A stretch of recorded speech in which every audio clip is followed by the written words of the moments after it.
Comodidad, seguridad y tecnología son conceptos que cada vez están más cerca. Las casas inteligentes y la domótica se viene trabajando desde hace muchísimos años, pero siempre estuvo inspirada en el cine y en la televisión.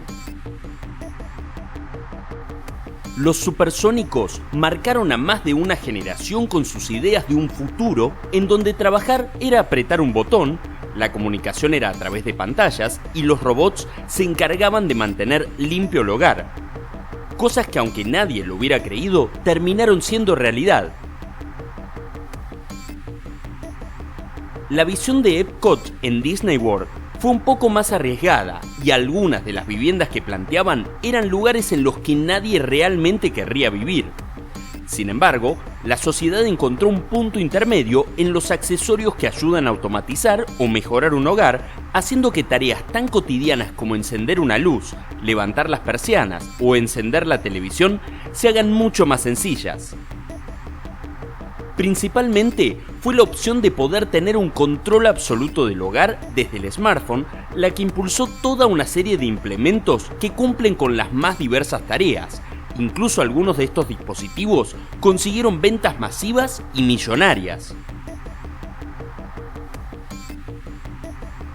Es lo que se llama Internet de las Cosas y hace que la cafetera prepare una taza cuando salimos del trabajo, que la heladera avise si se venció la leche o que las cortinas se cierren cuando el sol sea demasiado fuerte.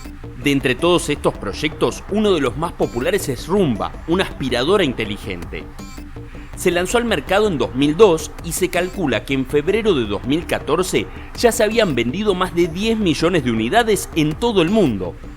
Esta máquina, fabricada por la firma iRobot, incluye sensores táctiles, ópticos y acústicos que le permiten, entre otras cosas, detectar obstáculos, acumulaciones de polvo en el suelo, escaleras y esquinas.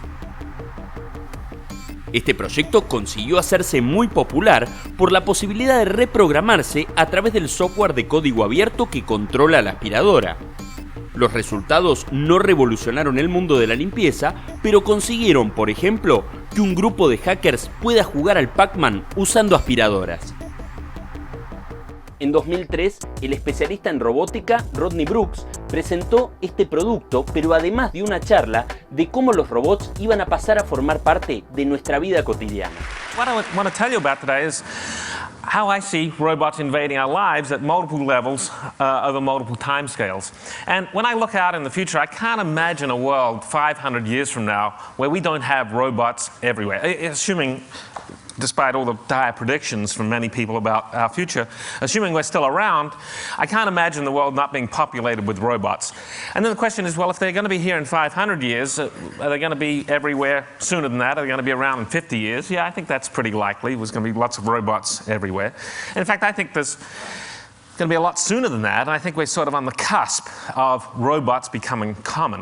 And I think we're sort of around 1978 or 1980 in personal computer years where the first few robots are starting to appear.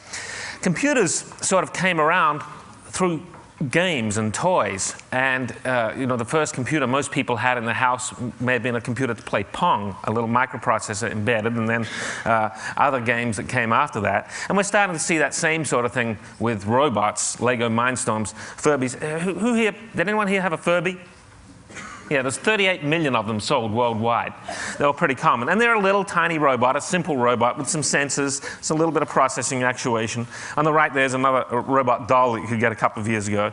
And just as in the early days when there was a lot of sort of amateur interaction over computers, you can now get various hacking kits, how to hack books. On the left there is a platform from Evolution Robotics where you put a PC on and you program this thing with a GUI to wander around your house and do various stuff. And then there's higher price point sort of robot toys, the Sony Aibo, and on the right there is one that the NEC developed, the Pepero, which I don't think they're going to release, but nevertheless, those sorts of things are out there.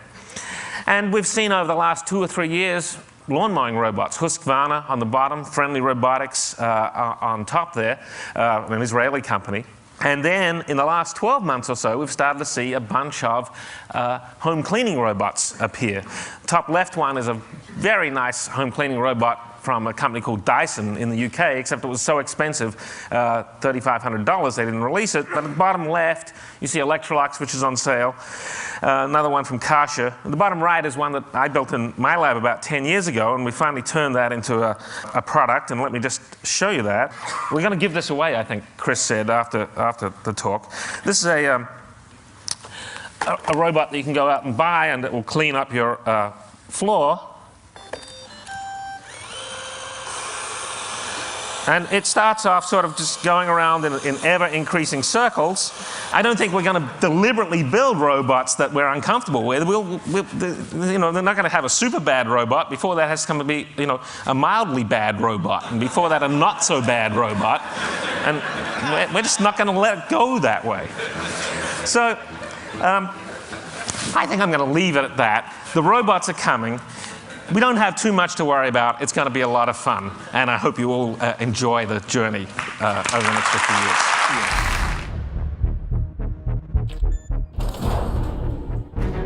I have a robot that is operated by a thinking human being. We don't want this. It's expensive, it's big, and it's ugly. The Scouts are a huge success. Stop worrying about these pet projects. I think I've cracked it. This is a new kind of life form, a new step in evolution.